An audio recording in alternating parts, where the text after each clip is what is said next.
7வது பாடம் நம்ம புக்கில் நீங்கள் ஃபாலோ பண்ணி 7வது இது.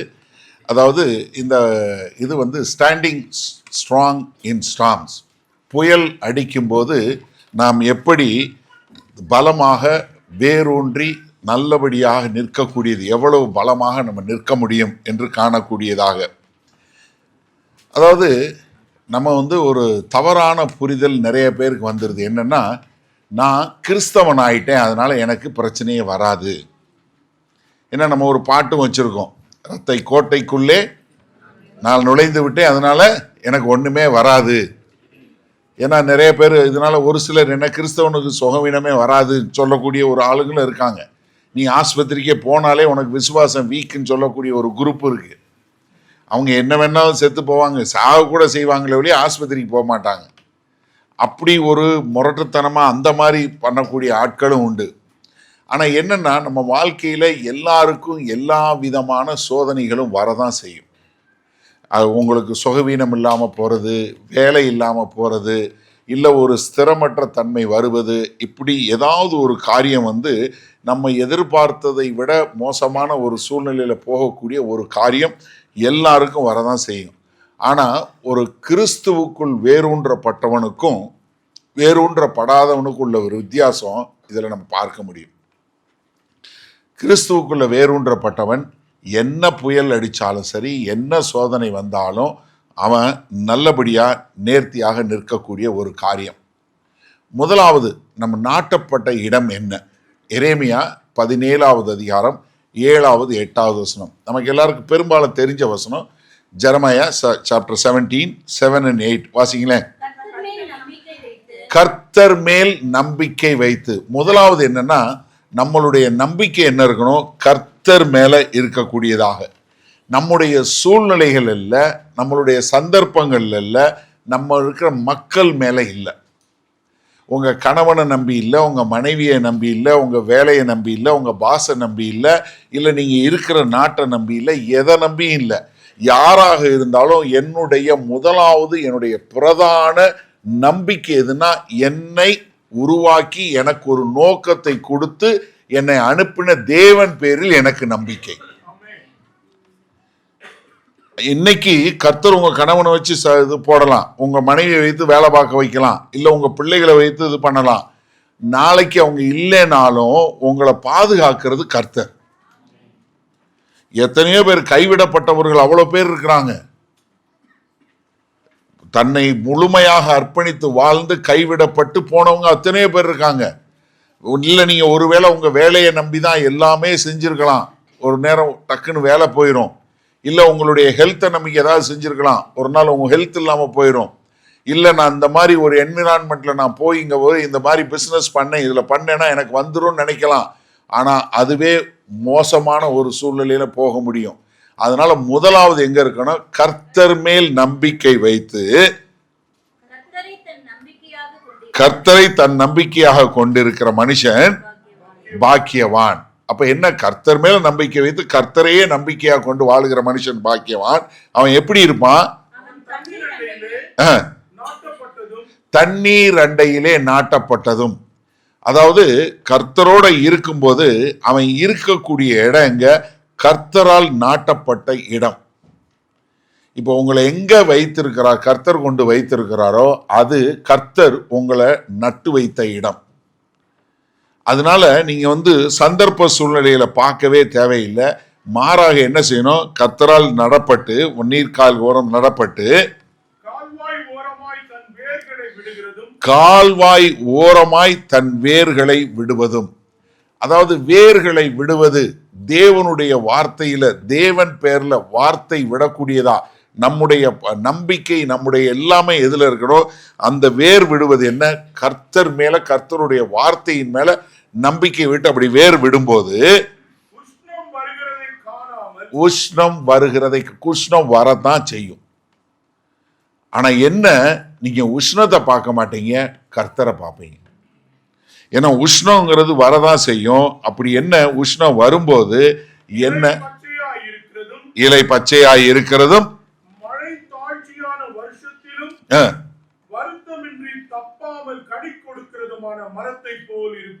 என்ன எப்போதுமே கனி கொடுக்கக்கூடிய ஒரு மக்களாக இருப்பீர்கள்.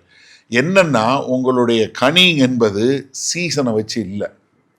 இப்போ வந்து ஒரு பிஸ்னஸ் நல்ல பூமில் இருக்கு, அதனால என் பிஸ்னஸ் வந்துருச்சு, இல்லை நிறைய பேர் இன்னைக்கு வேலைக்கு ஆள் எடுக்கிறாங்க அதனால எனக்கு வேலை கிடைச்சிருச்சு, இல்லை ஐடியில் பூம் இருக்கு அதனால நான் ஐடியில் வந்துட்டேன். இல்லை இல்லை, நல்லா தெரிஞ்சுக்கொள்ளுங்க, கர்த்தர் உங்களை எங்கே வேணாலும் கொண்டு போய் எப்படி வேணாலும் வைத்து ஆசீர்வதிக்க முடியும். அவருக்கு அந்த பிரச்சனையே கிடையாது. ஆனால் என்னன்னா உங்களுடைய நம்பிக்கை, உங்களுடைய மூலதனம், நீங்கள் யார் மேலே நம்பிக்கை வைத்து எப்படி இருக்கிறீங்க. தானியேல் புஸ்தகத்தில் பார்க்குறோம், சாத்ராக், மேஷாக், அபேத்நேகோ 3 பேரும் என்ன, நேபுகாத் நேச்சர் வந்து அவர்கள் கவர்னராக இருக்கிறாங்க. அவங்களுக்கு என்ன செய்கிறாரு, நீ இந்த என்னுடைய சிலையை வணங்கணும், அப்படி இல்லைன்னா அக்கினி சூளையில் போடப்படுவ. இப்போ அவங்க என்ன பண்ணியிருக்கலாம், ஒரு காம்ப்ரமைஸுக்கு வந்திருக்கலாம். என்னால் என்ன, நான் வந்து ஏற்கனவே அடிமையாக வந்தேன், இங்கே வந்து ஒரு ஆட்சி அதிகாரம் செலுத்தக்கூடிய ஒரு இடத்துல வந்துட்டேன், அதனால நான் சும்மா இருக்கலாம்னு சொல்லக்கூடியதா. இல்லை நாங்கள் கர்த்தருக்குன்னு சொல்லி தானியேலோட சேர்ந்து நாங்கள் எங்களை தீட்டுப்படுத்த மாட்டோம்னு வாழ்ந்தோம், இப்போ ஏன் எங்களுக்கு சோதனை வருது அப்படின்னு கேட்டிருக்கலாம். இல்லை, மாறாக என்ன பண்ணாங்க, அவர்களுடைய நம்பிக்கை கர்த்தர் பேரில் இருந்ததுனால என்ன சொன்னாங்க, நீ எங்களை அக்கினி சூளையில போட்டாலும் நாங்கள் என்ன பண்ண மாட்டோம், உன்னைய வணங்க மாட்டோம். ஏன்னா நான் இங்கே கவர்னராக வந்ததாக இருக்கட்டும், அடிமையாக வந்ததாக இருக்கட்டும், எல்லாமே கர்த்தருடைய பூரண திட்டம். அதனால நான் எனக்கு வரக்கூடிய சோதனை எதுவாக இருந்தாலும் அதை நான் சகிக்கக்கூடியவனா. இப்போ நம்ம இங்கே நம்ம எல்லாருமே புலம்பெயர்ந்தவர்கள், எல்லாமே வந்து நம்ம ஒரு சில பிள்ளைகளை தவிர்த்து மீதி எல்லாமே ஒன்று இந்தியாவிலேருந்து இலங்கையிலேருந்து இங்கே வந்து நம்ம இங்கே கொண்டு வந்தோம். நீங்கள் வந்த வழி எது வேணாலும் இருக்கலாம், கர்த்தர் உங்களை இங்கே கொண்டு வந்திருக்கிறாரு. அந்த நோக்கம் என்ன? இடம் முக்கியம் இல்லை. கர்த்தரால் உங்களை வந்து இந்தியாவில் வச்சு ஆசீர்வதிக்க முடியாது, இலங்கையில் வச்சு ஆசீர்வதிக்க முடியாதுன்னு இல்லை, இங்கே கொண்டு வந்திருக்கிறான்னா அதுக்கு ஒரு நோக்கம் இருக்கு. அப்போ இங்கே நம்ம வாழக்கூடிய நோக்கம், இங்கே வரும்போது உங்களுக்கு வேலை இல்லாமல் போகுது, இது இல்லாமல் போகுதுன்னா உங்களுடைய நோக்கத்தை, நீங்கள் திட்டத்தை புரிஞ்சு கொண்டீங்களா? ஏன்னா ஒரு சிலர் இங்கே கொண்டு வர்றாரு, இங்கே கொண்டு வந்த கர்த்தர் உங்களை நீங்கள் ஆண்டவரை அறிந்து கொள்வதற்கு அவருக்குள்ள இன்னும் உறவுல வந்ததுக்கு அப்புறம் மறுபடியும் உங்களை திருப்பி அனுப்பலாமே, எங்கே வேணாலும் அனுப்பலாமே. அப்போ என்னன்னா, கர்த்தரை நீங்க இருக்க சொன்னா நான் இருக்கிறேன், இல்லையா என்ன இந்தியாவுக்கு போய் சொல்றா போறேன், இலங்கைக்கு போய் சொல்றார போறேன், ஆப்பிரிக்கா போய் சொல்றார போறேன், எங்க வேணாலும் போக தயார்.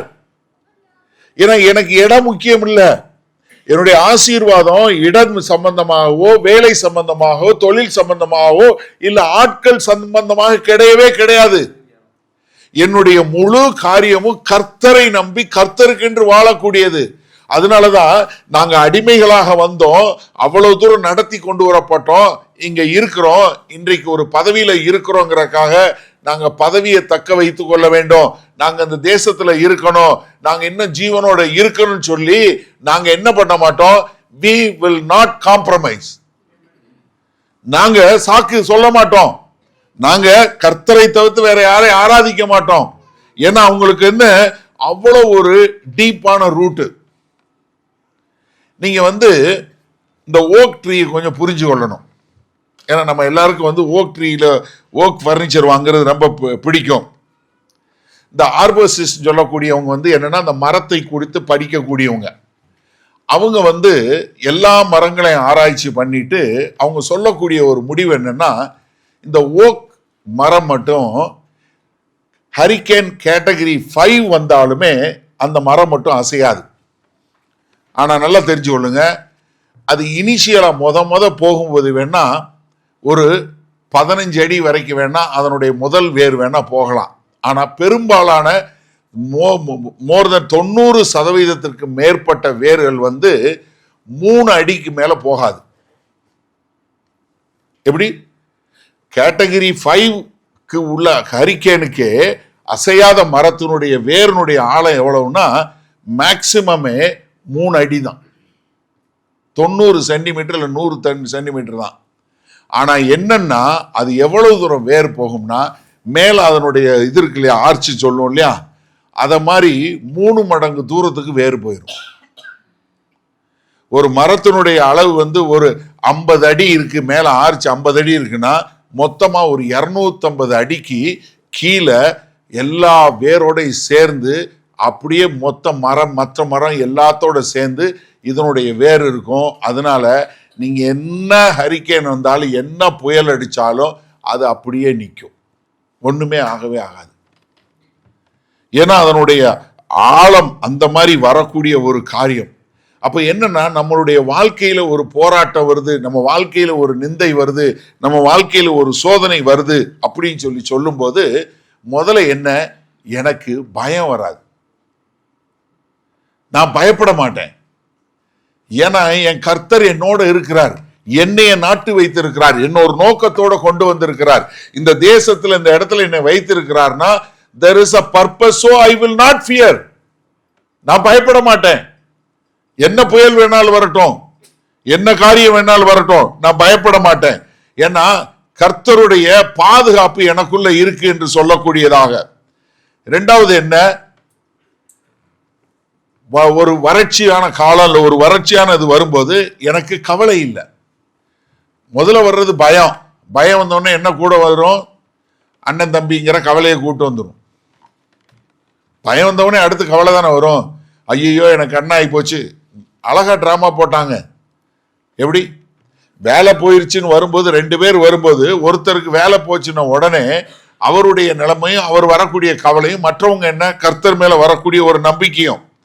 ஆனா என்னன்னா, வேலை இருந்தாலும் வேலை இல்லைனாலும் எப்பொழுதும் கனி கொடுக்கக்கூடியவர்களாய் இருக்கக்கூடிய ஒரு வாழ்க்கை. அதனாலதான் நம்ம சாத்ராக் மேஷாக் அபேத்நேகோவை பார்க்கும்போது அவர்கள் எந்த மாதிரி வாழ்ந்தார்கள் சொல்லக்கூடியதா.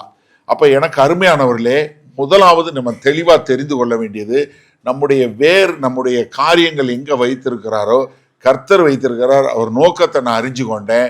அதனால எந்த புயல் வந்தாலும் எந்த இன்னல் வந்தாலும் நான் பயப்படவே மாட்டேன், பயப்பட மாட்டேன். அது மாத்திரமல்ல, எனக்கு பயத்தினால வரக்கூடிய கவலையும் கிடையாது. நான் எப்பொழுதும் கிறிஸ்துவோடு இருந்து ஒரு மன மகிழ்ச்சியாய் கர்த்தருக்கு நல்ல கனி கொடுக்கிறவனாய் இருக்க வேண்டும் என்று சொல்லக்கூடியதா.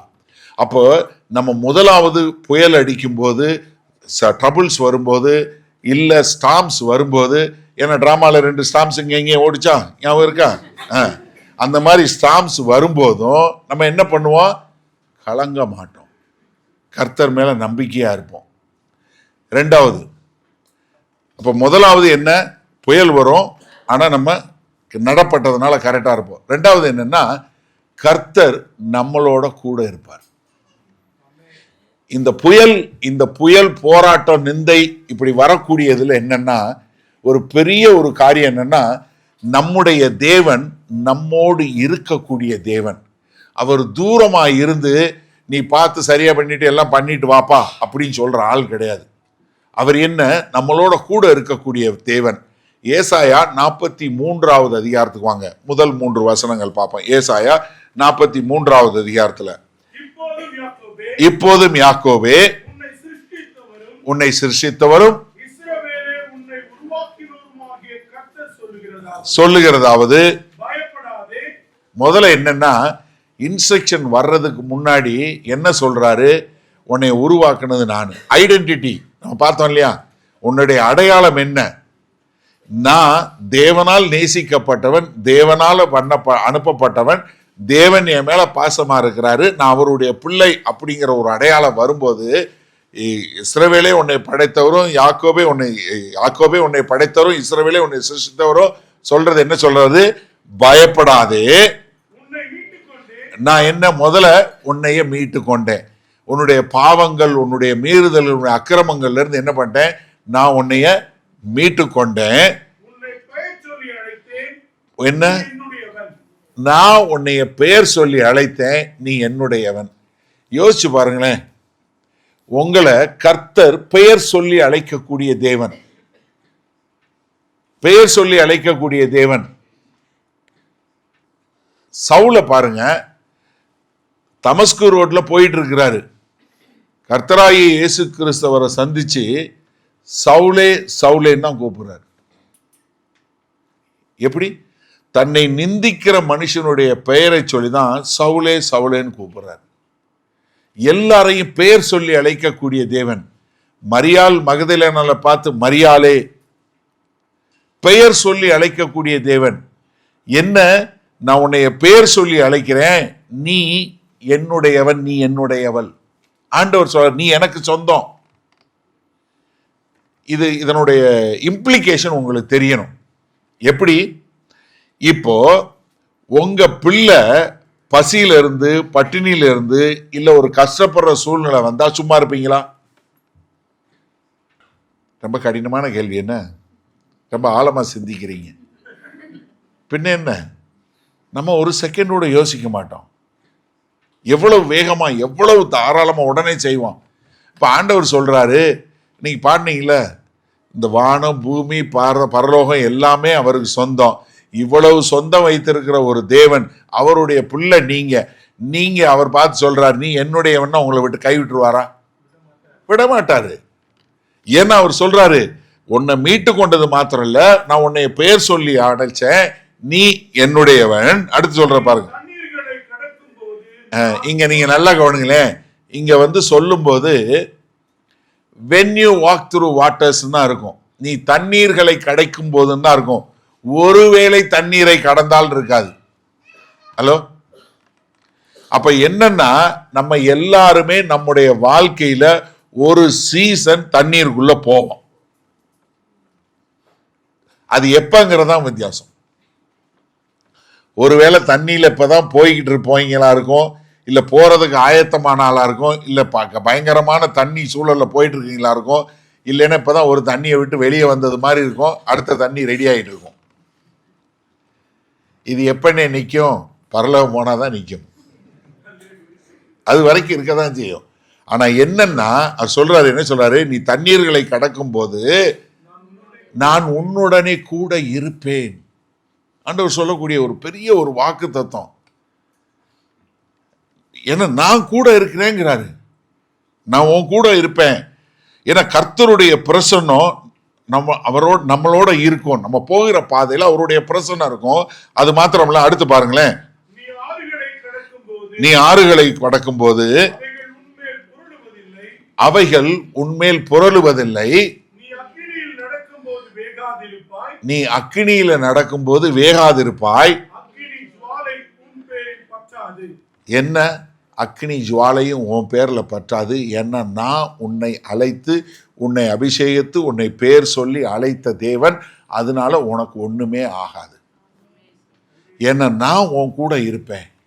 எவ்வளவு பெரிய ஒரு அசைக்க முடியாத ஒரு காரியம். நீங்க நல்லா தெரிஞ்சு கொள்ளுங்க, எந்த பாஸும் உங்களுடைய பிரச்சனையில உங்க கூட ஒரு காலகட்டத்துக்கு வேணா வர முடியும். யாரும் உங்களோட இருந்து பண்ண முடியாது. உங்க கணவனா இருந்தாலும் சரி, உங்க மனைவியா இருந்தாலும் சரி, உங்க பிள்ளையா இருந்தாலும் சரி, உங்க பெற்றோரா இருந்தாலும் சரி, எல்லாருக்கும் there is a limitation. But God has no limitation being with you. எப்போதும் உங்களோடு எல்லா காலத்திலும் எல்லா நேரத்திலும் வருவதற்கு கர்த்தர் ஒரு தடையும் கிடையாது.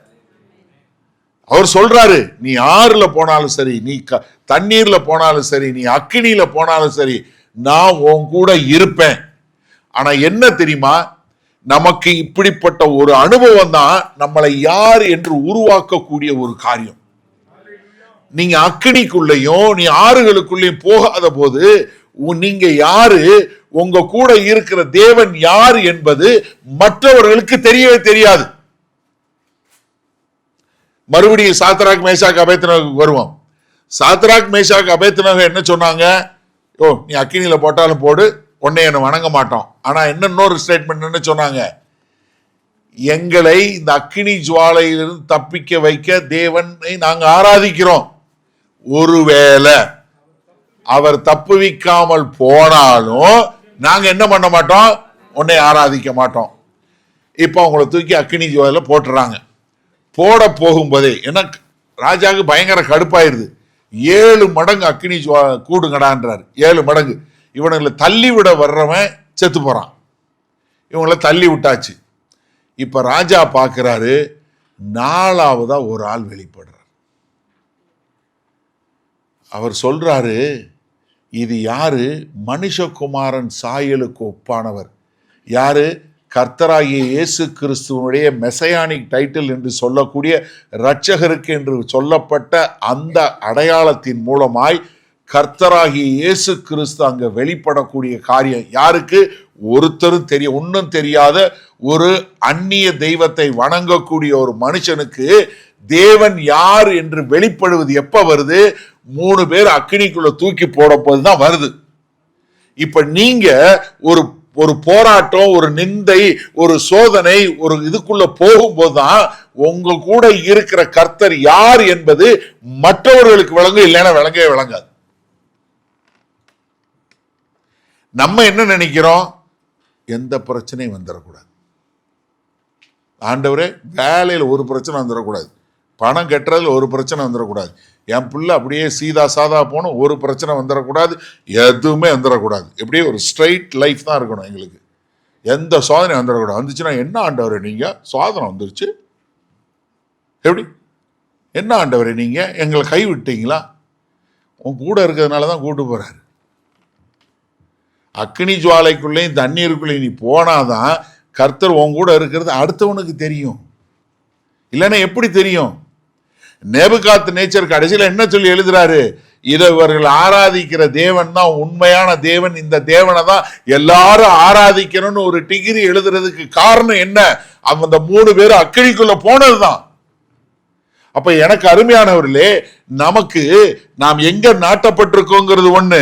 2வது என்னன்னா, நம்ம அப்படிப்பட்ட பாடுகளுக்குள்ள போகும்போது தான் நமக்குள்ள யார் இருக்கிறார் என்பது வெளிப்படும். இப்ப நீங்க எந்த மாதிரியான ஒரு அக்கினி சோதனையில, எந்த மாதிரியான ஒரு காரியத்தில் நீங்க போறீங்கன்னு தெரியல. ஆனா அதுல கர்த்தர் வெளிப்படணும்னா, நீங்க ஆண்டவரே என்ன புயல் அடித்தாலும் சரி, எது வந்தாலும் நான் என்ன ஒப்பு கொடுக்க தயார். முதலாவது நம்ம பார்த்தோம், நம்ம நடப்பட்ட இடம் கர்த்தர் நட வச்சதுன்னு. 2வது புயல்ல போகும்போது நம்ம என்ன பார்க்கிறோம்? கர்த்தர் நான் உன் கூட இருப்பேன்னு சொல்லி சொன்னாரு. மத்தேயு 7வது அதிகாரத்துல 24 இருந்து 27 வசனம் வரைக்கும் அங்க 2 பேர் வீடு கட்டுற காரியத்தை சொல்லி கொடுக்கிறார். நம்ம இதை குறித்து நம்ம ஆழமா ஏற்கனவே பிரசங்கம் பண்ணி இருக்கிறோம். அது என்னன்னா, 2 பேர் வீடு கட்டுறாங்க. அந்த 2 பேர் வீடு கட்டினா 2 பேருக்கு ஒரே மாதிரி தான் புயல் வருது, அலை அடிக்குது. இது எல்லாருமே 2 பேருக்கு ஒரே மாதிரி தான் நடக்குது. ஆனா ஒருத்தர் கட்டுற கட்டடம் விழுகிறது இல்லை, இன்னொருத்தர் கட்டுறது விழுகுது. என்ன காரணம்? ஏன்னா 2 வீடுமே புயல் வர்ற வரைக்கும் நல்லா தான் இருக்குது. இன்னைக்கு டிராமால 2 வீடு காட்டினாங்க இல்லையா, புயல் அடிக்கிற வரைக்கும் கரெக்டாக தான் இருக்குது. 2 பேரும் அவங்க காரியத்தை செஞ்சுக்கிட்டு இருக்காங்க, வெளியே பார்க்கும்போது வரக்கூடியது. ஆனா புயல் அடிச்சா ஒண்ணுமே ஆகாத ஒரு வீடுக்கு உள்ள கட்டினவனுக்கு என்ன வித்தியாசம்? அவன் வார்த்தையை கேட்கிறான், அதற்கு கீழ்ப்படுகிறான். கண்மலையின் மேல் கட்டுகிறவன் யாரு? தேவனுடைய வார்த்தையை கேட்டு அதற்கு கீழ்ப்படிந்து வாழ்றவன். அது யாரு? கண்மலையின் மேல் வீடு கட்டப்பட்டதுக்கு ஒப்பானவன். ஆனா இன்னொருத்தன் யாரு? கேட்பான், கீழ்ப்படிய மாட்டான். 2க்குள்ள வித்தியாசம் தான். கேட்டு கீழ்ப்படுகிறவன் கண்மலையில கட்டுறவன், கேட்டு கீழ்ப்படியாதவன் மண்ணில் கட்டுறவன். இப்போ உங்க வாழ்க்கையில ஒரு புயல் வருது, ஒரு பிரச்சனை வருது அப்படின்னு சொல்லி சொன்னா, நீங்க என்ன உங்களுக்கு முதல்ல வருது? நான் எப்படி மார்ட்கேஜ் கட்டுவேன், இல்லை நான் என்ன பண்ணுவேன், இப்படி என்ன வருதா? இல்லை கர்த்தர் ஏதோ ஒரு நோக்கம் வைத்திருக்கிறாரு, அதனால என்ன வேற இடத்துக்கு கொண்டு போக போறாரு. சின்ன பையனுக்கு ஒரு தடவை ஒரு 2-3 வருஷத்துக்கு முன்னாடி ஒரு வேலை போயிடுச்சு. அப்போ அவன் அந்த கம்பெனி அவ்வளோ தூரம் எங்களுக்கு பிடிக்கல. அவன் ஃபோன் பண்ணி இந்த மாதிரி என்கிட்ட சொன்னான், டாட் என்னை வேலையை விட்டு எடுத்துட்டாங்கன்னு. நான் சொன்னேன், பிரைஸ் தலாட் தம்பி, ரொம்ப சந்தோஷமான நியூஸ் அப்படின்னு சொல்லிட்டு ஐ வில் ப்ரே ஃபார் யூன்னு சொல்லி ஃபோனை வச்சுட்டேன். அவன் ஃபோன் பண்ணி அட்லீனுக்கு ஃபோன் பண்ணி அந்த அவரும் அப்பாவுக்கு ஃபோன் பண்ணி அவரும் லூஸா வேலை போச்சுன்னு சொல்கிறேன், அவர் பிரைஸ் தலாட் சொல்கிறாரு, இது என்ன வேலை போச்சுன்னு சொன்னால் இது கேட்க வேணாமான்னு. இல்லை அவருக்கு ஏற்கனவே உன் கம்பெனி பிடிக்கல, அதனால தான் அவர் பிரைஸ் தலாட் சொல்லி, அது என்ன சொன்னாலும் அவர் அப்படி தான் சொல்லுவார், கவலைப்படாத, உனக்கு ஒன்றும் கவலைப்படாது. நான் சொன்னேன், அதுக்கப்புறம் நான் ஃபோன் பண்ணி சொன்னேன், நீ கவலைப்படாதா தம்பி, நீ இந்த வேலையை விட்டு உனக்கு 30 நாள் டைம் கொடுத்துருக்கான், அதுக்குள்ளே உனக்கு ஒரு வேலை கொடுப்பாங்க, கர்த்தர் கொடுப்பாரு, நீ கர்த்தரை நம்பு, நீ கர்த்தரை முழுமையாக நம்புன்னு. ஆனால் நடந்துச்சு. இப்போ நீங்கள் யோசிச்சு பாருங்கள், உங்களுக்கு ஒரு வேலை போச்சுன்னா நீங்கள் பிரைஸ் லார்ட் சொல்லுவீங்களா? ஏன் நான் இதை சொன்னேன் அப்படிங்கிறதுக்கு ஒரு காரணம் சொல்கிறேன், அப்போ தான் உங்களுக்கு புரியும். நான் ப்ராக்டிக்கலாக சொல்லி கொடுத்தா. நான் இந்த தேசத்துக்கு வந்தபோது எனக்கு பெரிய வேலை கிடச்சிருன்னு சொல்லி நிறைய பெரிய பெரிய வேலைக்கு தான் அப்ளை பண்ணேன். எல்லாம் பூரா வந்து ஒரு 250,000 பவுண்ட்ஸுக்கு மேலே உள்ள சேல்ரி அப்போவே, 25 வருஷத்துக்கு முன்னாடியே. ஏன்னா நான் பார்த்த வேலை அந்த மாதிரி, நான் இன்டர்நேஷ்னல் பிஸ்னஸ் ஹெட்டாக இருந்ததுனால அந்த மாதிரி ஒரு வேலை இதெல்லாம் பார்த்து எல்லாம் இது பண்ணும்போது கடைசியாக ஒரு 2 வேலைக்கு 2 வேலையில் ஃபைனலைஸ் பண்ண வேண்டியது ஒரு 2 பேர் தான் இருக்கிறாங்க, அதில் ஒரு ஆளாக இருக்கிறோம். அப்போ நாங்கள் வந்து கரெக்டாக ஒரு கிறிஸ்மஸ் சீசன் நாங்கள் எல்லாம் உட்காந்து பேசிகிட்டே இருக்கோம், எந்த வேலைக்கு போனால் சரியாக இருக்கும் அப்படின்னு. எந்த வேலைக்கு போனால் குடும்பத்தோட நேரம் செலவு பண்ண முடியும். எனக்கு பைபிள் காலேஜுக்கு போகணுன்னு வேறு ரொம்ப ஆசை. அதனால் எந்த வேலை எடுத்தால் போக முடியும், எதில் ட்ராவலிங் கம்மியாக இருக்கும். ஏன்னா இப்போ மேஷாக்கு ட்ராவல் பண்ணுற மாதிரி தான் நானும் முன்னாடி ட்ராவல் பண்ணிக்கிட்டே இருப்பேன்.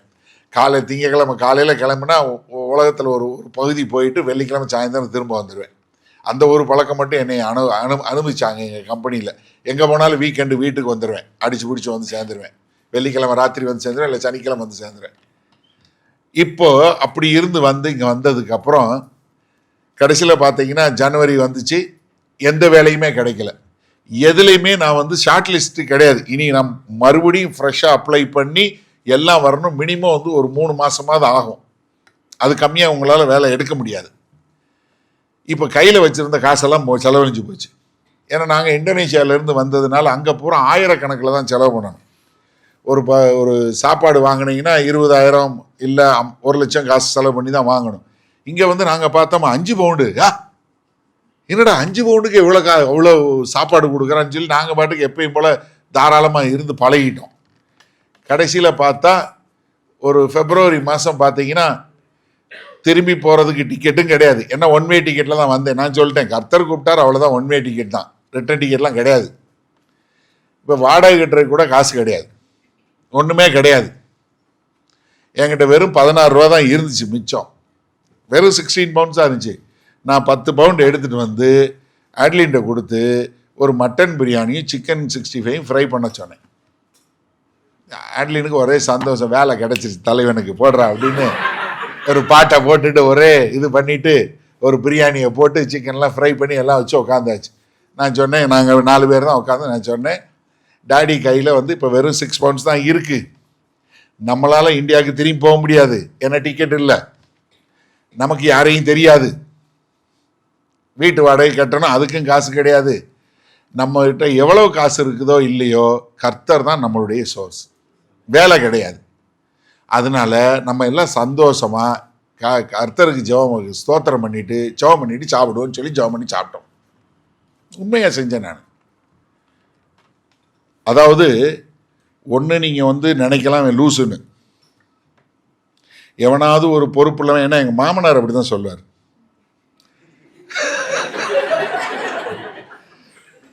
ஒரு மனைவி 2 பிள்ளைங்க ஒரு பொறுப்பாக இருக்கிறவன் எப்படி இருக்கணும். ஏன்னா அவர் சீதாவை அப்படியே வேலை பார்த்தவர். கவர்மெண்ட் ஆஃபீஸ் காலையில் 9 மணிக்கு போய் சாயந்தரம் 5 மணிக்கு வந்து பிள்ளைங்களோட டைம் ஸ்பெண்ட் பண்ணி அப்படியே வாழ்ந்தவர். அவர் நூல் பிடிச்ச வாழ்க்கை. நம்ம இப்படி வாழ்ந்ததுனால அவருக்கு வந்து நம்மளை வந்து டைஜஸ்ட் பண்ணுற கஷ்டம். அப்போ பார்த்தீங்கன்னா அதற்கு பின்பாக அந்த வருஷம் நான் வந்து செப்டம்பர் மாதம் ஒரு பிஸ்னஸ் பண்ணி அக்டோபர் மாதம் தான் நான் காசு சம்பாரித்தேன், சரியா? ஆனால் பிப்ரவரி மாதத்துலேருந்து அக்டோபர் மாதம் வரைக்கும் யாருன்னு ஆள் தெரியாது. அவங்க வந்து வீட்டில் வந்து காசு செக்கு போட்டு போவாங்க, இல்லை காசு போட்டு போவாங்க, யாருன்னே தெரியாது.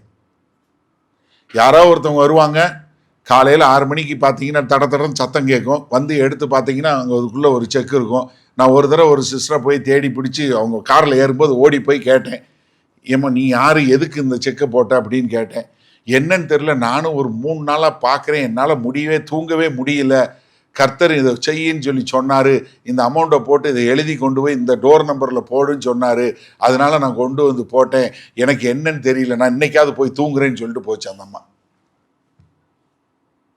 இப்போ நான் வந்து யாருக்காவது ஒரு காரியம் சொன்னேன்னா, கர்த்தர் உனக்கு கொடுப்பாருன்னு சொல்லி சொன்னேன்னா, நான் சும்மா வெறும் வாய் ஜவடலில் சொல்லலை, இன்னைக்கும் வாழ்ந்து காட்டு கொண்டு இருக்கிறேன். ஏன்னா அந்த பாடம் இருக்கு பாருங்க. என்னோட வாழ்க்கையில் ஒரு கோல்டன் பீரியட்னா ஒன்றுமே இல்லாமல் ஒரு அக்டோபர்லேருந்து அடுத்த அக்டோபர் வரைக்கும் கர்த்தர் கையை காலை கட்டி இந்த ஆபிரகாமை ஒரு ரூமுக்குள்ள உட்கார வச்சு சோறு போட்டு வீட்டு வாடகை கட்டி எல்லாம் செஞ்சு மவனை நீ ஒன்றுமே இல்லடான்னு எனக்கு காட்டினார். Very very humbling experience. நீங்கள் இது வந்து ரொம்ப சாதாரண காரியம் கிடையாது. ஒன்றுமே இல்லாமல் உங்களை ஒரு வீட்டுக்குள்ளே உட்கார வச்சு ஒரு காலையிலேருந்து சாயந்தரம் வரைக்கும் பைபிள் வாசித்து ஜெபம் பண்ணி பாட்டு கேட்டுட்டு பிரசங்கம் பண்ணிக்கிட்டு உட்காந்துட்டு இருக்கிறது it is not a easy thing. அது என்னைய மாதிரி ஆளுக்கு. நம்ம சும்மாவே பிளான் ஏலேருந்து ஜி வரைக்கும் போடுற ஆள். நம்மளை உட்கார வச்சு கர்த்தர் காசு கொடுத்தாருன்னா எப்படி?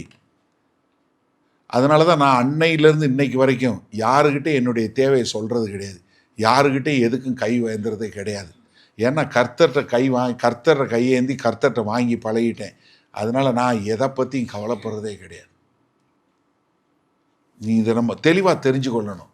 ஏன்னா புயல் வரும், கஷ்டம் வரும். ஆனால் இன்னைக்கு என்னை எல்லாரும் முன்னாடி நிற்க வச்சு சொல்ல வைக்கிறாருன்னா என்னென்னா, அந்த புயல் தான் இன்னைக்கு அநேகருக்கு ஒரு ஆசீர்வாதமாக மாற்றக்கூடியதா. அப்போ என்ன, நான் வந்து கர்த்தருடைய வார்த்தையை கேட்குறேன். நீ இந்தோனேஷியாவிலேருந்து நீ வந்து லண்டனுக்கு போன்னு நம்ப மாட்டீங்க. என் கம்பெனியில் என்னை எந்த அளவுக்கு டிஸ்கரேஜ் பண்ணுமோ அந்த அளவுக்கு டிஸ்கரேஜ் பண்ணாங்க. ஏன்னா என்னை வந்து வேலையை விட்டு போகக்கூடாதுங்கிறதுல, உன் பிள்ளை இங்கே இருக்கட்டும், அவங்க இங்கே இன்டர்நேஷ்னல் ஸ்கூலுக்கு போட்டோம், உங்கள் மனைவி இங்கே இருக்கட்டும், கார் இருக்கட்டும், டிரைவர் இருக்கட்டும், வீடு இருக்கட்டும், எல்லாம் இருக்கட்டும், நீ மட்டும் போ, நீ செட்டில் ஆகிட்டு கூப்பிடணும். ஏன்னா அவங்களுக்கு தெரியும் இங்கே போனால் அவன் கஷ்டப்பட்டு திரும்ப வந்துடுவான்னு. நான் சொல்கிறேன் இல்லவே இல்லை, எல்லாரும் தான் போவோம் என்னன்னாலும் சரி. அப்போ என்னன்னா, நம்ம வந்து கர்த்தருடைய வார்த்தைக்கு கீழ்ப்படிந்து கர்த்தர் சொல்றதை கேட்டு செய்யும்போது நிச்சயமா போராட்டம் வரும், நிந்தை வரும், ஆனா கர்த்தர் கூட இருப்பார். அந்த அந்த ஒரு அனுபவம் இருக்கு பாருங்க. அது நீங்க என்ன பைபிள் காலேஜ் படித்தாலும் சரி, என்ன வசனம் படித்தாலும் சரி, அந்த இதில் வரக்கூடிய ஒரு நம்பிக்கை அந்த இதெல்லாம் அசைக்கவே முடியாது. என்ன சொன்னாலும் சரி, யார் என்ன சொன்னாலும் சரி, நான் இன்னைக்கு வந்து தைரியமாக கர்த்தர் சொன்னதை செய்கிறது காரணம் எனக்கு இதுதான் அடிப்படை. கவலையே பட மாட்டேன். யார் எத்தனை பேர் இல்லை இது இல்லைன்னா, கர்த்தர் சொல்லிட்டாரு நான் செய்ய போகிறேன், அவ்வளோதான், செஞ்சு பார்க்குறேன். ஏன்னா நான் கீழ்ப்படிஞ்சு கர்த்தருக்கு கீழ்ப்படியணும். என்கிட்ட இருக்க கெட்ட பழக்கம் கூட எடுத்துக்கலாம். கர்த்தர் சொல்லிட்டா நான் செஞ்சிருவேன், அது என்னங்கிறது சொல்ல முடியாது. ஆனால் கர்த்தர் சொல்லிட்டாரா செய்வோம், அவ்வளோதான். ஆனால் வழிகளை வாய்க்க பண்ணுவார். ஆனால் முதல் ஸ்டெப் நான் தான் எடுத்து வைக்கணும். அப்போ என்ன, கர்த்தருக்கு கீழ்ப்படியக்கூடிய காரியம். யோசேப்போட வாழ்க்கை, நான் திரும்ப திரும்ப யோசேப்பை சொல்கிற காரணம் தான். யோசேப்பு வாழ்க்கையில் அடித்த புயல் பாருங்க. முதல்ல சொந்த சகோதரர்கள் தூக்கி குழியில் போட்டது. ரெண்டாவது புயல் என்ன, பாத்திபாருடைய வீட்டில் அடித்தது. மூன்றாவது சிறைச்சாலையில் போனது. இது எதுவுமே he doesn't deserve. ஆனால் பாத்திபர் வீட்டில் இருக்கும்போது, பாத்திபருடைய மனைவி கூடும்போது சொல்கிறாரு, நான் கர்த்தருக்கு எதிராக எப்படி இந்த பாவம் செய்ய முடியும். ஆதியாகமம் 39வது அதிகாரம் 6வது 7வது வசனம் வாசிச்சு பாருங்க. நான் தேவனுக்கு விரோதமாக எப்படி இதை செய்ய முடியும்? ஏன்னா அவருக்கு என்ன தெரியும், நான் செய்கிற ஒவ்வொரு காரியம் தேவனுக்கு விரோதமானது. நான் தேவனுக்கு முன்பாக வாழுகிறேன், நான் தேவ பிரசன்னத்தில் வாழுகிறேன். அதனால தான் அவரால் என்ன பண்ண முடிஞ்சுது, எங்கே போனாலும் இருக்க முடிஞ்சுது, எங்கே போனாலும் சந்தோஷமாக இருக்க முடிஞ்சுது. சிறைச்சாலையில் கொண்டு போய் வச்சா சிறைச்சாலை அதிகாரி கையில் இன்சார்ஜாக கொடுத்துட்றான். பாத்திபர் வீட்டுக்கு போனால் பாத்திபர் எல்லாத்தையும் கையில் கொடுத்துட்டு போயிடுறாரு. எப்படி பாருங்க. ஏன்னா தேவன் என் கூட இருக்கிறார், நான் தேவ பிரசன்னத்தில் இருக்கிறேன் அப்படின்னு சொல்லக்கூடிய ஒரு காரியம். அப்போ யோசேப்புடைய வாழ்க்கையில் என்ன வந்தாலும் சரி, என்ன ஃபவுண்டேஷன் ரொம்ப ஸ்ட்ராங்கு. ஏன்னா கர்த்தர் என்னோட இருக்கிறார் என்று சொல்லக்கூடியதாக. நியூசிலாண்டில் ஒரு பெரிய ஸ்கை டவர் இருக்குது. நீங்கள் வந்து பார்த்தீங்கன்னா ஸ்கை டவர் ஆக்லாண்டில் இருக்குது. ஏன்னா அந்த பகுதி வந்து பார்த்தீங்கன்னா ரொம்ப நிலநடுக்கமும் இதுவும் அதிகமாக வரக்கூடிய ஒரு பகுதி. அந்த ஸ்கை டவர் நான் போயிருக்கேன். அது வந்து கிட்டத்தட்ட 328 மீட்டர் உயரம். நீங்கள் ஆக்லாண்டில் போய் ஏர்போர்ட்டுக்கு போனீங்கனாலே உங்களை பார்க்க முடியும். அதுதான் இருக்கும்.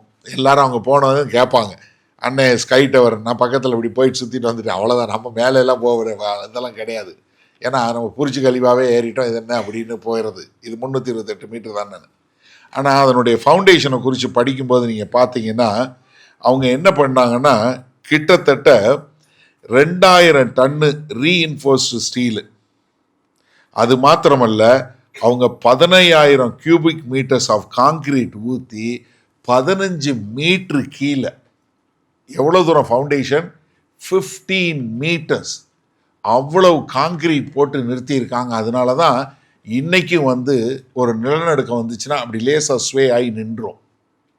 இந்தோனேஷியாவும் நிலநடுக்கம் வரக்கூடியதான். நாங்கள் இருந்த கண்டமினியம் பார்த்தீங்கன்னா நிலநடுக்கம் ஆடிச்சுன்னா அப்படி அப்படி அப்படி ஸ்விங் ஆகும், அப்படி நின்றோம். எல்லாமே அப்படி தான் இருக்கும். ஏன்னா நாங்கள் சர்வசாதாரணமாக அது பார்த்துருக்கோம். இன்றைக்கி எத்தனை அப்படின்னா 3.2 இல்லை 4 அப்படின்னு பெட்லேருந்து கீழே விழுந்துட்டு இந்த மாதிரி சொல்லுவாங்க. அது ரொம்ப சர்வசாதாரணமாக அவங்க பேசிக்கக்கூடிய காரியமாக இருக்குது. ஏன்னா அந்த பகுதி அந்த மாதிரி உள்ளது. ஆனால் எது நிற்கிதுன்னா, நீங்கள் எங்கே ஃபவுண்டேஷன் ஸ்ட்ராங்காக போட்டிருக்கீங்களோ அங்கே தான் நிற்கும். இப்போ உங்கள் ஃபவுண்டேஷன் கர்த்தருக்குள்ளே எப்படி இருக்குது? ஸ்ட்ராங்காக இருந்துச்சுன்னா என்ன, எந்த அதிர்வு எந்த இது வந்தாலும் நீங்கள் ஆட மாட்டீங்க. ஆனால் ஸ்ட்ராங் இல்லாமல் இருந்துச்சுன்னா, ஐயோ ஐயோ நான் என்ன செய்கிறேன்னு தெரியலையே, நான் என்ன பண்ணுறதா, இப்படியா அப்படியா அப்படியான்னு சொல்லி ஒரு பயம் வந்துக்கிட்டே இருக்கும். ஆனால் என்னென்னா, தடவை நீங்கள் அப்படி பண்ணால் பரவாயில்ல. ஆனால் வருஷம் பூரா ஒவ்வொரு தடவையும் பண்ணீங்கன்னா, நீங்கள் கற்றுக்கலைன்னா புயல் மேலே புயலை வந்துக்கிட்டே இருக்கும். எப்படி உங்களுக்கு மசில் பில்ட் ஆகும்? வெயிட்டை தூக்கி தூக்கி தூக்கி தான். உங்களுக்கு பில்ட் ஆகிற வரைக்கும் கர்த்தர் என்ன பண்ணுவார்? புயல் சீசன் 1, 2, 3, 4ன்னு வரிசையாக விட்டுக்கிட்டே இருப்பார். நீ எப்படா அழுகையை நிறுத்துவ, நீ எப்படா இதுக்குள்ளே வருவ, நீ எப்படா விசுவாசத்துக்குள்ளே வருவ, எப்படா என்னுடைய பிரசன்னத்தை உணர்வ. இந்தா 1 சீசன் 1 முடிஞ்சா, ரைட், ஓகே, ரெடி ஆகிட்டானா, சரி ரெடி ஆகிட்டான், பாடு சீசன் 2 பாரு, ரெடி ஆகிட்டானா, இல்லையா விடு, அப்போ 3வது சீசன் வந்துக்கிட்டே இருக்கும். அதனால் நீங்கள் தயவுசெய்து சீக்கிரமாக கற்றுக்கொள்ளுங்க. ஏன்னா உங்களுடைய ஸ்பிரிச்சுவல் மசில் பில்ட் பண்ணணும்னா, ஆவிக்குரியது பண்ணணும்னா என்ன, புயல் வரும்போது கலங்கக்கூடாது. ஒன்றும் பிரச்சனை இல்லை. எல்லாம் everything is under control, God is in control, அவ்வளோதான். கர்த்தர் எல்லாத்தையும் சரியாக பண்ணுவார். நம்ம ஒன்றும் கவலைப்பட தேவையில்லை. ஏன்னா நீங்கள் நிறைய NHSல வேலை பார்க்குறவங்க இருக்கிறீங்க. உங்களுக்கு ஏதாவது அப்படி விசுவாசம் வேணும்னா சும்மா ஒரு டாக்டர்கிட்ட அப்பாயின்மெண்ட் வாங்கிட்டு போனீங்கனாலே தெரிஞ்சிடும். எப்படி இந்த அனஸ்தீசியா கொடுக்கறதுக்கு முன்னாடி அவங்க சொல்கிறத கேட்டு ஒருத்தர் அனஸ்தீசியா எடுத்தான்னா அவனுக்கு உண்மையிலே பெரிய விசுவாசம் இருக்குன்னு அர்த்தம். இது 1000ல் ஒருத்தனுக்கு கை கால் வழங்காமல் போயிடும், 10,000ல் ஒருத்தன் திரும்ப வரவே மாட்டான், 1,00,000ல் ஒருத்தனுக்கு இதாயிரும் அதாயிரும் சொல்லி இந்த கன்சென்ட் ஃபார்ம் வாங்குறதுக்கு முன்னாடி நீங்கள் அதிலே அவன் விசுவாசம் ஆட்டம் கண்டுரும். தெரியல, ஒருவேளை அவங்க ஏன்னா அவங்கள பாதுகாத்துக்கிறக்காக சொல்கிறாங்க, ஏன்னா பின்னாடி நீங்கள் எதாவது கேஸ் போட்டுறக்கூடாதுன்னு. ஆனால் சில நேரங்களில் யோசிக்கும்போது இது இப்படி உள்ளுக்குள்ளே வந்துடவே கூடாதுன்னு தோணக்கூடிய அளவிற்கு ஒரு சின்ன கட்டி வந்தால் போதும், அது மலிக்னண்ட்டாக இல்லையான்னு பார்ப்போம், அதில் கேன்சர் இருக்கா இல்லையான்னு பார்ப்போம், ஒரு பயாப்சி எடுத்து பார்ப்போம். அப்படின்னா அந்த பயாப்சி ரிசல்ட் வர்ற வரைக்கும் உங்கள் விசுவாசத்தை பாருங்கள், உங்கள் ஜெபத்தை பாருங்கள். என்ன, மேரியக்கா தான் எல்லாம் ஞாபகம் இருக்குது. மேரியக்காவுக்கு இதே மாதிரி தான் சொன்ன உடனே மேரியக்கா சொல்லிட்டாங்க, அதெல்லாம் எனக்கு ஒன்றும் இல்லை, வாங்க கர்த்தர் பார்த்துக்கிறாரு, அதெல்லாம் இல்லை, ஒன்றும் இல்லை, அதெல்லாம் சரியாக பாதிச்சு அப்படின்னு வந்துட்டாங்க. அதுக்கப்புறம் பார்த்தீங்கன்னா எல்லாம் முடிச்சு அது ரிசல்ட் சேரக்கு ஒரு 3 மாதமா 4 மாதமா ஆச்சு. நான் நம்ம ஏதாவது ப்ரேயர் மீட்டிங்கில் கேட்க, மேரியக்கா என்ன காய்ச்சுன்னா அதெல்லாம் வரும், ஒன்றும் வரல, அதெல்லாம் வந்துருப்பா சார், அதெல்லாம் ஊழியக்காரர் நீங்கள் ஜெபம் பண்ணிட்டீங்களா, அதெல்லாம் சரியாக போயிடும். ஒரு பயங்கரமான ஒரு இது. அந்த மாதிரி நம்ம வாழக்கூடிய ஒரு மக்களாக, அப்போ என்ன, நம்ம ஆழமாக தோண்டி கர்த்தருடைய வார்த்தையில் வேரூன்றக்கூடிய மக்களாக இருக்கும்போது தான் என்ன இதை புரிஞ்சு கொள்ளக்கூடியது. கடைசியா மார்க்கு 4வது அதிகாரத்தில் 35லிருந்து 41 வரை உள்ள வசனங்களில் இங்கே கர்த்தராகிய இயேசு கிறிஸ்து படகுல ஏறி சீஷர்களோட போகிறார். கர்த்தர் ரொம்ப டயர்டாக இருக்கிறாரு. அதனால கீழே படகுல தலையணை வச்சு தூங்குறாரு. நல்லா தூங்கிட்டு இருக்கிறாரு. சீஷர்கள் மேலே இருக்கிறாங்க. இந்த சீஷரில் 7 பேர், 7 சீஷர்கள் வாழ்நாள் முழுவதும் என்ன அந்த கடல்ல மீன் பிடிச்சு தொழில் பண்ணவங்க. நல்லா தெரிஞ்சு சொல்லுங்க. இந்த 7 பேர் எப்படின்னா தங்கள் வாழ்க்கை முழுவதுமே அந்த கடல்ல இருந்தவங்க. 4 பேர் சொந்தமா படகு வச்சிருந்தவங்க. பேதுரு, அந்திரேயா, யாக்கோபு, யோவான், இந்த 4 பேர் சொந்தமா படகு வச்சு அதே கடல்ல வாழ்க்கை முழுவதும் மீன் பிடிச்சு கொண்டிருந்தவங்க. இயேசு கிறிஸ்து படகுல இருக்கிறார், தூங்கிட்டு இருக்கிறாரு. இப்ப அலை அடிக்குது. இப்ப அவங்க என்ன பண்றாங்க? அவங்களுக்கு ஒரு பயம் வருது. முதல்ல என்ன மறந்துட்டாங்க? ஆண்டவர் படகுல ஏறி என்ன சொல்றாரு? அக்கறைக்கு போவோம் வாங்கன்னு சொல்லிட்டாரு. இப்ப இது யாரோட பொறுப்பு? அக்கறைக்கு போவோம்னு சொன்னது கர்த்தரோட வார்த்தை. இப்ப அவர் தானே எல்லா வேலையும் பார்க்கணும். உங்களை என்னையும் ஒரு நோக்கத்தோட படைச்சது யாரு? அப்ப அவர் தானே உங்க நோக்கத்தை சொல்லி அவர் தானே உங்களை வெளியில் நடத்தணும். சிம்பிள் லாஜிக்கா நீங்க பாருங்க. அவர் எனக்கு சொல்லி இருக்கிறாரு, என்னை இந்த பூமி கொண்டு வந்திருக்கிறாரு, என்னை படைச்சிருக்கிறாரு. அப்ப அவர் ஒரு நோக்கத்தோட தானே படைச்சிருக்கிறாரு. அந்த நோக்கத்தை அவர் நிறைவேற்றுவாரு. அதனால நான் அவர் என்ன சொல்றாரோ அதை கேட்கிறேன்னு சொல்லக்கூடிய, அவர் சொல்லிட்டாரா அக்கறைக்கு போப்பா, சரி வாங்க. இப்ப என்ன, இயேசு கிறிஸ்து படகுல இருந்தா நிறைய பேர் என்ன நினைக்கிறாங்க? புயல் வராதுன்னு. அவர் இருந்தாதான் புயல் வரும். நீ இயேசு கிறிஸ்துவை விசுவாசிக்காம நீ அக்கிரமமான வாழ்க்கை வாழ்ந்து கொண்டிருந்தா உனக்கு ஒண்ணுமே தெரியாது. எப்போ உனக்கு பாவம்னு சொல்லி குறுகுறுப்பு வருது? வார்த்தையை கேட்கும் போது தானே வருது.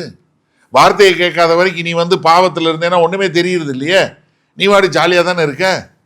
பொய் சொன்னாலும் சரி, என்ன மொள்ள மாதிரித்தனம் பண்ணாலும் என்ன, சந்தோஷமா தான் இருக்கிற.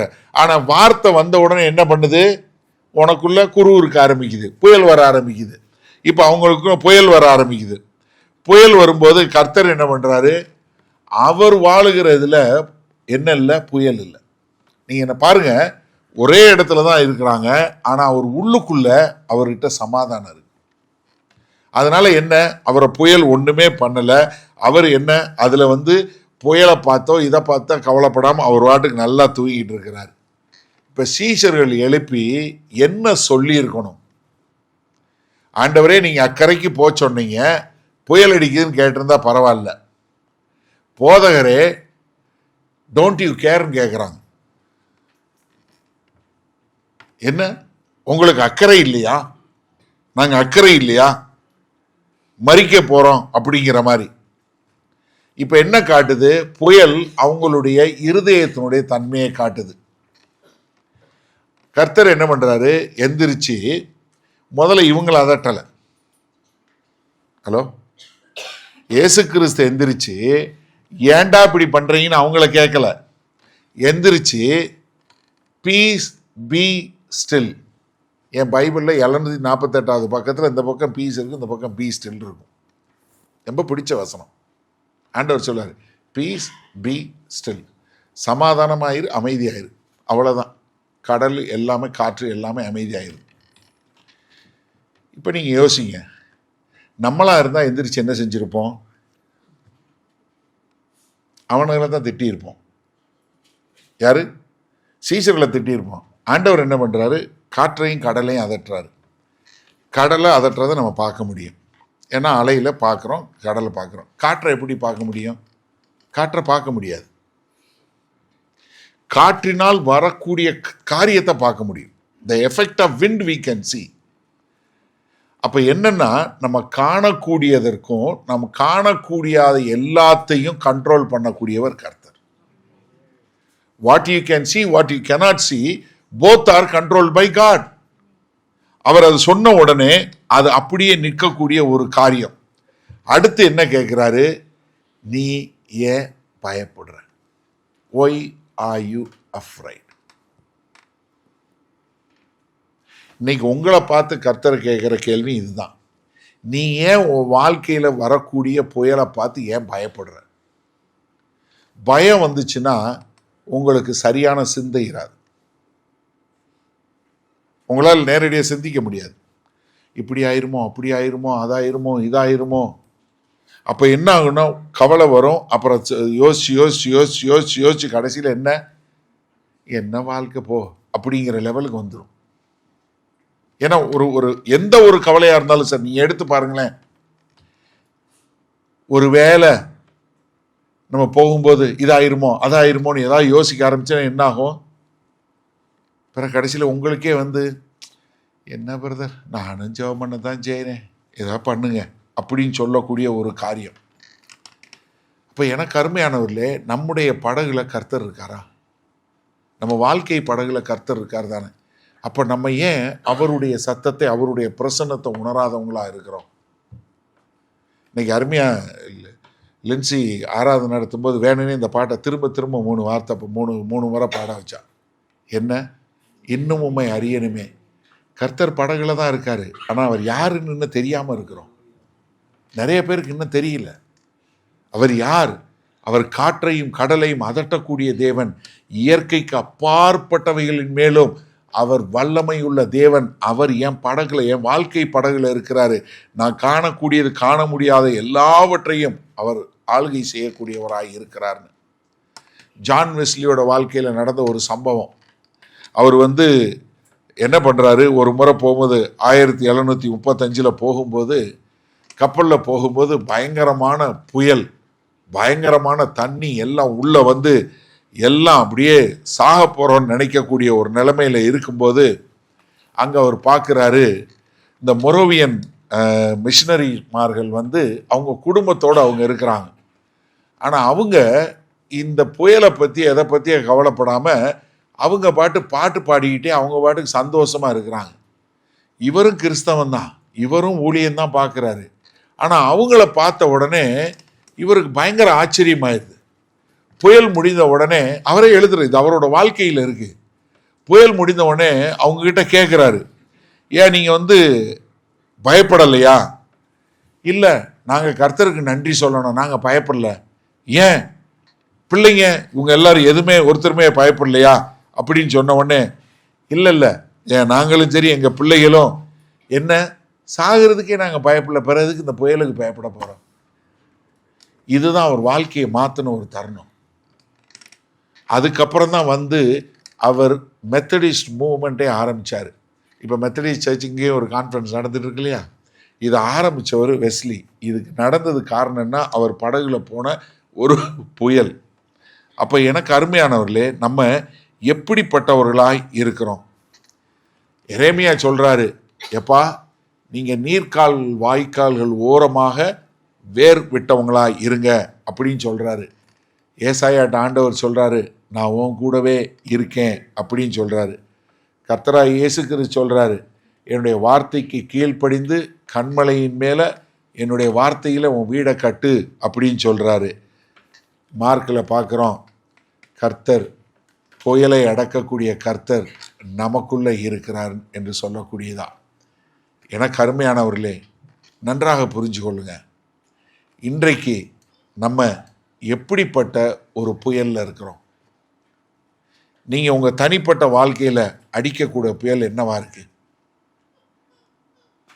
ஒரு நிமிஷம் யோசிங்க. ஒரு சிலருக்கு வேலையை குறித்து, நம்ம வாலிப பிள்ளைகள் நிறையா யங் அடல்ட்ஸ் படிக்க வந்தவங்க, படித்து முடிச்சுட்டு சரியான வேலை கிடைக்காம, எனக்கு வேலை கிடைக்குமா, நான் இங்கே இருக்கணுமா, என்ன பண்ணணும் அப்படின்னு ஒரு புயல் சூழ்ந்த சூழ்நிலையில் போகக்கூடிய காரியத்தை பார்க்கணும். அதே மாதிரி திருமணம் ஆகாத பிள்ளைங்க, எனக்கு எப்படி திருமணம் ஆகும் என்ன அப்படிங்கிற ஒரு புயலில் போகிறத பார்க்குறோம். திருமணமானவர்கள் பிள்ளைகளுக்காக அடிக்கக்கூடிய ஒரு புயலில் பார்க்குறோம். பிள்ளைகளை வளர்த்தவங்க, நாங்கள் எப்படி நான் பிள்ளைகளை வளர்க்க போகிறோம் அப்படிங்கிற ஒரு இது, இல்லை வீசாக்காக பண்ணக்கூடிய மக்கள், இல்லை பிள்ளைகள் வளர்ந்த பிள்ளைகளை, என் பிள்ளைகளை நான் எப்படி வளர்க்க போகிறேன், இந்த பிள்ளைகளை எப்படி நான் தேவ ஞானத்தில் வளர்த்து தேவனுக்குன்னு ஒரு நல்ல சந்ததியை எழுப்ப போகிறேன் அப்படின்னு சொல்லக்கூடிய ஒரு காரியம், இல்லை வளர்ந்த பிள்ளைகளை குறித்தது, ஒருவேளை வீசா குறித்தது, இப்படி எத்தனையோ காரியங்கள், இல்லை உங்களுடைய ஹெல்த்தாக இருக்கலாம். எதுவாக இருந்தாலும் எது உங்களை இன்றைக்கு அழுத்தக்கூடியதாக இருக்கிறது?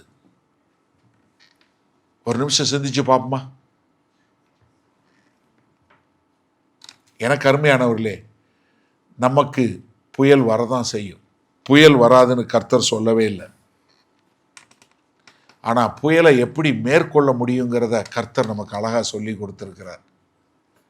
அப்போ இந்த நாளில் நம்ம உண்மையாக முதல்ல நீங்கள் ஜெபிக்க போகிறீங்க, அதற்கு பின்பாக உங்களுக்கு இன்னொருத்தவங்க ஜெபிக்க போகிறாங்க. அதனால் நம்ம எல்லாரும் இருக்கிற இடத்துல எழுப்பி நின்று கொள்வோம். முதல்ல ஆண்டவரே, இதோ இந்த மண்டபத்தில் இருக்கிற ஆண்டவரே, ஒவ்வொரு சகோதர சகோதரிக்காய் நான் ஜெபிக்கிறேன். ஆண்டவரே, இவர்கள் கடந்து போகிற புயல், ஆண்டவரே, இவர்கள் போய்கொண்டிருக்கிற பாதை எதுவாக இருந்தாலும் சரி, ஆண்டவரே, இன்றைக்கு ஒரு மாபெரும் விடுதலையை, ஆண்டவரே, இவர்கள் என்னவாக போகிறார்களோ, எதற்காக போகிறார்கள் என்பதை அறிந்து கொள்ளக்கூடிய ஒரு தேவ ஞானம், ஆண்டவரே, இதோ கர்த்தர் அந்த 4வது மனிதனாய் வெளிப்பட்டது போல, இதோ ஒரு வாழ்க்கையில இவங்க போகிற புயல்ல, அந்த போராட்டங்கள்ல தேவன் வெளிப்படக்கூடிய காரியம் உண்டாகட்டும். ஆண்டவரே, அப்படியான ஒரு பெரிய அபிஷேகம் ஆண்டவரே இன்றைக்கு இங்க இருக்கிற ஒவ்வொருவர் மேலும் ஆண்டவரே இப்போதே வருவதாக. அப்படிப்பட்ட ஒரு அபிஷேகம் ஆண்டவரே, ஒரு தெளிந்த சிந்தை ஆண்டவரே, உம்மை பற்றி கொள்ளக்கூடிய ஒரு நம்பிக்கை ஆண்டவரே, உமக்கென்று வாழக்கூடிய ஒரு வைராக்கியம் இவர்களுக்குள் உண்டாகட்டும். ஆண்டவரே, ஆம் தகப்பனே, சந்தர்ப்பங்கள் சூழ்நிலைகள் நாங்கள் நிற்கிற பூமியை அசைந்தாலும் ஆண்டவரே, நாங்கள் உம்மை நம்பி உமக்கென்று வாழ்வோம் என்று சொல்லக்கூடிய ஒரு காரியத்துல வாழ ஆண்டவரே, இந்த கடல், இந்த புயல், ஆண்டவரே, இந்த அலை எல்லாம் ஆண்டவரே, அதை பார்த்து நாங்கள் நடப்பதல்ல ஆண்டவரே, உம்மை பார்த்து உம்மை பற்றி கொண்டு நடக்கிற மக்களாய் ஒரு சபையாய் வாழ எங்களை நாங்கள் முழுமையாய் அர்ப்பணிக்கிறோம். மீட்பெரும் இரட்சகருமாகிய இயேசு கிறிஸ்துவின் மூலம் ஜெபிக்கிறோம் ஜீவனுள்ள வல்ல பிதாவே, ஆமென். உங்களில் யாருக்காவது ஜெப தேவைகள் இருக்குமானால் நீங்கள் உங்களுடைய வீடுகளில் உங்கள் கதவை பூட்டி நீங்கள் ஆண்டவரை நோக்கி ஜெபம் பண்ணுங்கள். உங்களுடைய எல்லா விதமான பலவீனங்களை குறித்து தெரிந்து வைத்திருக்கிற தேவன், எப்போதும் ஜீவனுள்ள தேவன், உங்களுடைய ஜெபங்களை கேட்டு உங்களுக்கு பதில் கொடுப்பார். நீங்கள் வேற ஒரு ஆள்கிட்ட போகணும், வேற ஒருத்தவங்கிட்ட போய் ஜெபத்துக்கு போகணும்னு அவசியம் இல்லை. நீங்கள் ஜெபம் பண்ண ஆண்டவராகிய இயேசு கிறிஸ்துவை ஏற்றுக்கொண்ட எல்லாரும் பிதாவாகிய தேவன்கிட்ட ஜெபம் பண்ணால் அந்த ஜெபத்தை கேட்டு பதில் கொடுக்கக்கூடிய அன்புள்ள பரமபிதா தான் நமக்கு இருக்கிறாரு. அதனால் தைரியமாக நீங்கள் ஜெபம் பண்ணுங்க. அதே சமயத்தில் இன்னொரு காரியமும் நாங்கள் சொல்கிறோம், எங்களுக்காய் ஜெபம் பண்ணுங்க. ஏன்னா வேத வசனத்தில் அதான் சொல்லியிருக்கு, நீங்கள் எந்த ஊழியக்காரரையும் ஜெபம் பண்ண போங்கன்னு சொல்லலை, ஆனால் ஊழியக்காரருக்காக ஜெபம் பண்ண சொல்லியிருக்கு. நாங்கள் தைரியமாக தேவனுடைய வார்த்தை இன்னும் அதிகமாய் பிரசங்கிக்க எங்களுக்காய் நீங்கள் ஜெபிக்கும்படி கேண்டிக் கொள்கிறேன். ஆமேன்.